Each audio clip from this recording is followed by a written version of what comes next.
Message करबो दिल के हमर मलकाइन के तू ऑनलाइन रहिए। लेकिन पता बा आज के दिन पूरा 12 जिला के नेट ऑफ बा। आज सबकर मोबाइलों नहीं चलत, क्योंकि चलत नेट और चलत है, क्योंकि मोबाइल था नानू नहीं चल रहा ना, तब तो बड़ा दिक्कत हुई। ऑनलाइन रहला के भी कोनो मतलब नहीं खे, नेटवे नहीं खे चला ससुर के नाती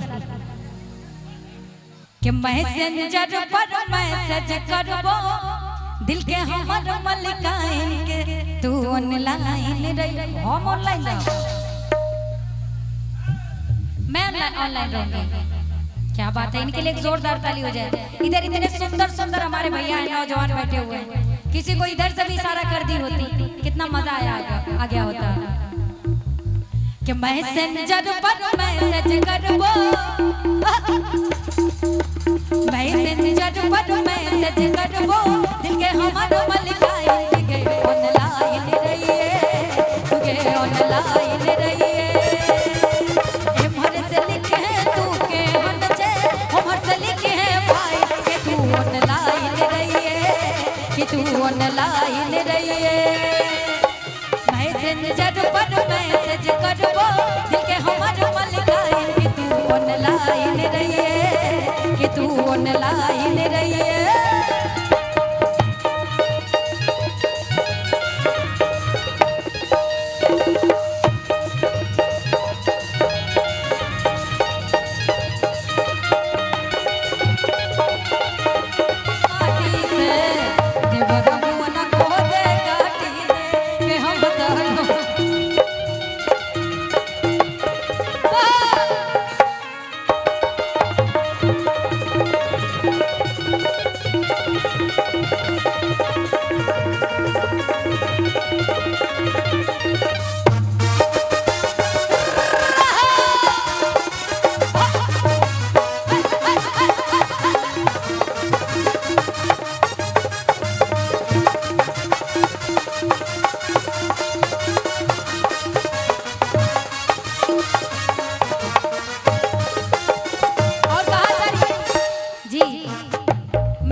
अच्छा गाना खत्म हो जाए तो दे दूं संतोष भाई, आप अपना माइक दीजिए। अच्छा मैं चुप रहूं, अच्छा ठीक है। मैसेंजर पर मैसेज करबो दिल के हमर मलकाइन के तू ऑनलाइन रहिए। डॉक्टर साहब अहीं के लेल भर रहल अछि मुखिया जी। ए भैया मुखिया जी अहाँ गुपचुप तरीका से बैठल छी, नीक नहीं लगे अकेन अपन जलवा दिखाइयो कि किया कि माही जी बहुत दूर से चल के एलखिन है यूपी से अपना बिहार में, और बिहार में एलखिन हन तो अपना सबके मान सम्मान करे के फर्ज बने छे। लेकिन ओइ से पहले हम कहला चाहब माही जी, हम सब ग्रामीण छी। जी जी, मुझे मैथिली नहीं आती, आप हिंदी या हम लोग जो है ना यहाँ का लोकल है। अच्छा आप लोकल हैं, ग्रामीण है, गांव का है। लेकिन एक शब्द अखिलेश जी किधर है और गोलू जी सब बैठे हुए हैं। क्या बात है कि लिखती है सेल्फी को खींच के मिट जाए दूरी अपना बीच के, कि भेज दी है सेल्फी को खींच के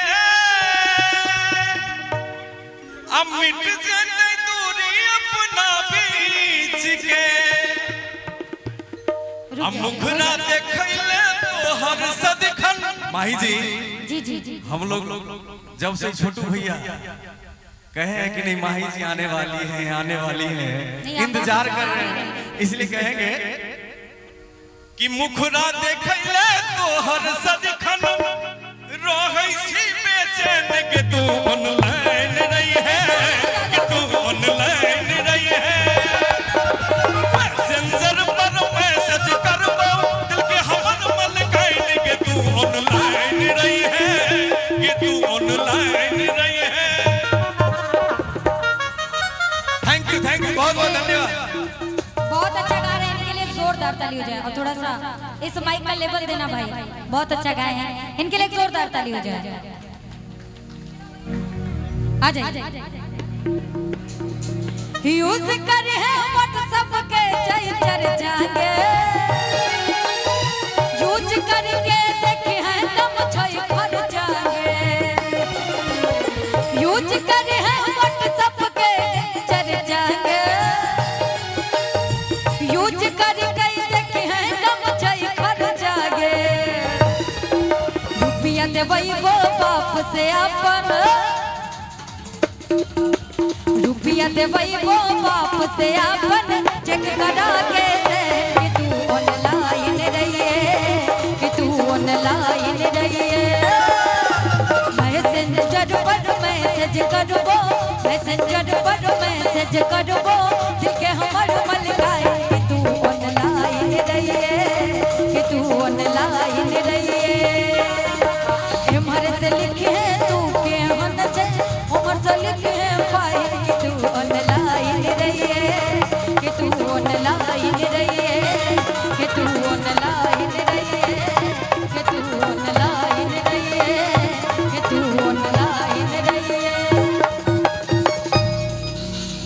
एक छोटू भैया की भी फरमाइश है, वो भी होनी चाहिए जी।